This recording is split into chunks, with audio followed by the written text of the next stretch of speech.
Addict. Firstly, thanks for inviting me up today, for all the people that done service, and if there's anyone new, welcome, or if there's anyone returning, welcome back. And I picked that reading of that experience of relapse because recently I was in a meeting with Lisa, and she was asked to do the chair, and the guy said to her beforehand, can you pick a reading? He said, but whatever you do, can it not have anything to do with relapse? We want to start the meeting with something, really, really positive. And then when he opened up to share, he proceeded to say that he'd been in and out of the rooms for 10 years relapsing, which I found, crazy, So I picked that, and I'm an addict, and that's not what I aspired to be. That's not what I wanted to be. That's what I became, and I never thought that would become of me. I grew up in an area, surrounded by heroin addicts, and if anything, I looked down on them. I had a good job, and I went to work, and my life was externally was really, really good. And when I first started going out to clubs and pubs, it was to go and enjoy myself. It wasn't to change the way I felt or to get away from anything that had happened to me previously in my childhood. None of that stuff I was conscious of. So I started drinking, and I started taking cocaine, and I started taking pills, but I could take it or leave it.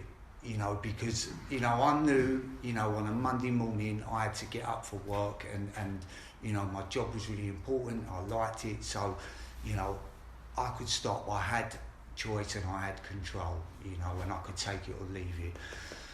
But one day I found myself smoking crack in the toilet of where I worked, and I don't know how that happened, because it just happened, And I realised it wasn't until I tried to not do it that I realised I had a problem. And when I realised I had a problem, I'd already gone past that point of being able to stop. It was there, and in a short space of time, my life just went in a completely different direction.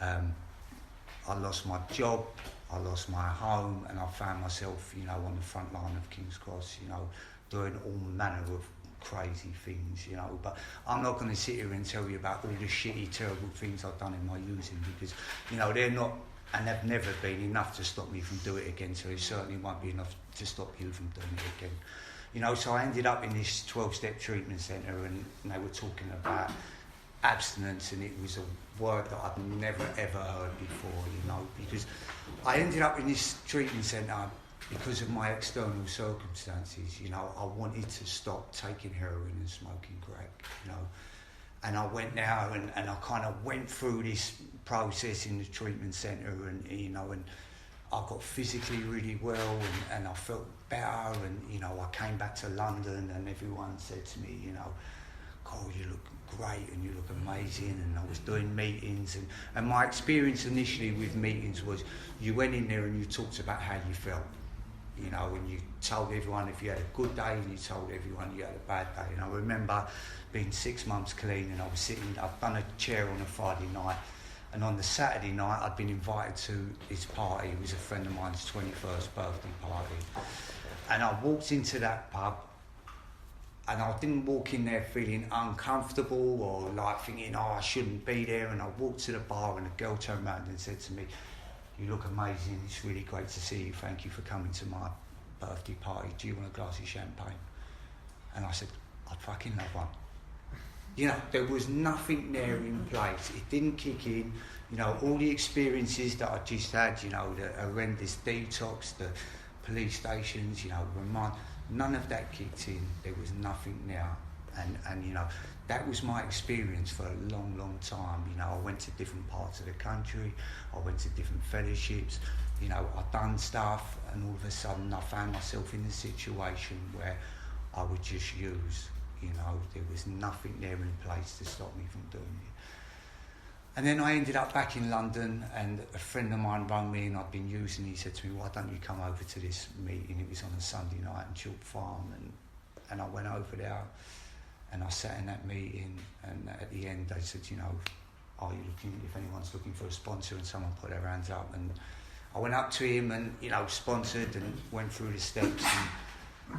And I stayed clean for 7.5 years, you know. And in that time, you know, I'd done conventions everywhere. I'd done service. I sponsored people.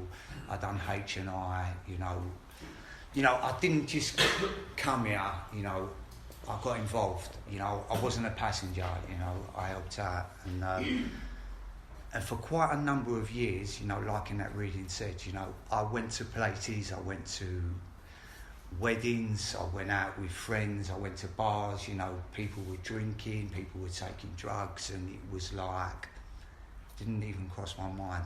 And for quite a number of years, I didn't even think about drinking or drugs, you know. It wasn't there, it wasn't, you know, a part of my life, you know. When, you know, mine wasn't as kind of, you know, I wasn't in Washington or something like that. It wasn't as fancy as that, you know.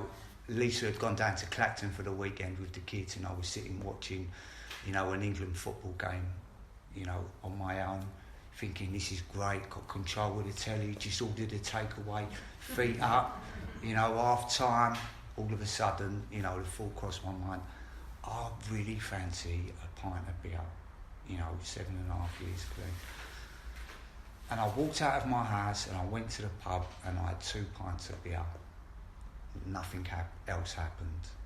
You know, what had happened to me previously was, you know, I'd have a drink, I'd have a few drinks, I'd get pissed, I'd smoke crack, I'd take heroin.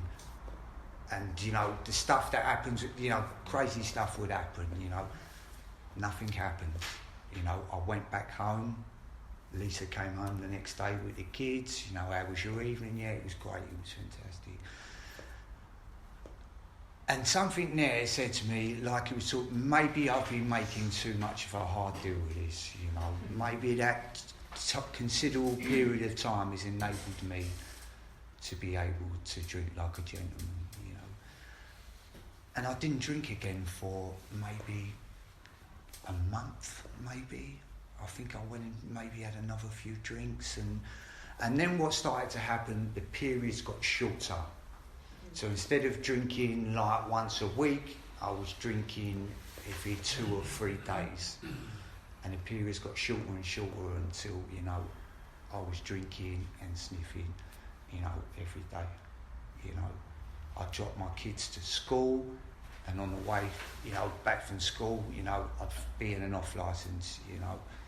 And I was still, you know, that thing, instead of just going and not picking up a couple of beers or a few miniatures of vodka, you know, I'd pick up a pint of milk, a loaf of bread, a newspaper, and then as I'd get to the counter, I'd say, yeah, I'll have a couple of those as well, mate. You know, because I thought, oh, I better not, mate. You know, someone might think fucking a bit early in the morning to be doing that.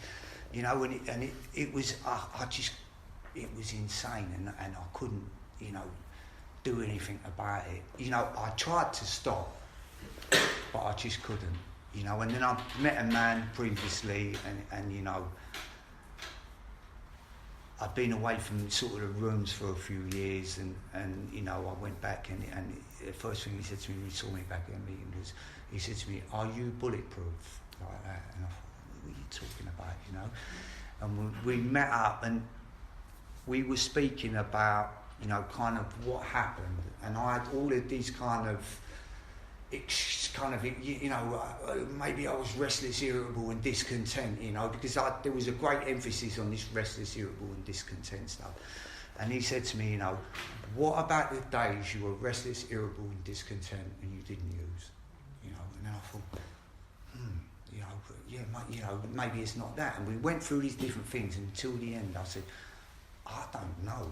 You know, I really am baffled by it, you know, I really don't know why I'd done it, you know, and we were talking about, you know, kind of the period of time that I'd had and the stuff that I'd been doing, and I couldn't see in that period of time, you know, what something he described to me as like the illusion of power, you know, that I had something to do with my recovery.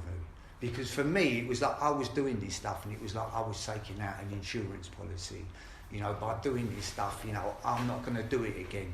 You know, I'm going to meetings, I'm doing this stuff, I'm helping someone, I'm doing service, and then he said to me, you know, you've completely missed the point, you know. It's not about what you can do for your recovery, it's about what you can do for someone else's recovery, you know, and I'd kind of lost track of that, you know, I'd completely lost track of that. And, you know, and then it started to make sense, you know, the book kind of took on a new meaning, you know, when I was reading it, you know. Someone said to me a long time ago, you know, read the black bits, you know, and I was talking to James outside and we were talking, I remember being in a meeting and we were doing a study and we were talking about, you know, the car dealer when he, you know, he goes in and he has the whiskey with his milk, but previous to that he has the meeting with his boss and, you know, they have a few words and all of a sudden, you know, people are meeting. He had a resentment that day, you know, and you know, that's not the case, you know. So I think, you know, I started to see, you know, that I needed to be of service and I needed to help someone else. And I, you know, started to have that experience and you know, we were talking recently and he was, you know, saying to me, you know, he'd been at a meeting and, you know, someone had been really honest and shared all this stuff and I said to him, you know, how is someone telling you about all that stuff beneficial to someone that's just walked through the door, you know, what they're doing and how great and how terrible their life is, you know. It's not about that stuff, you know, that's not going to help anyone, and I'll leave it there. Yeah, thank you, Dave. Thanks. Cheers, mate.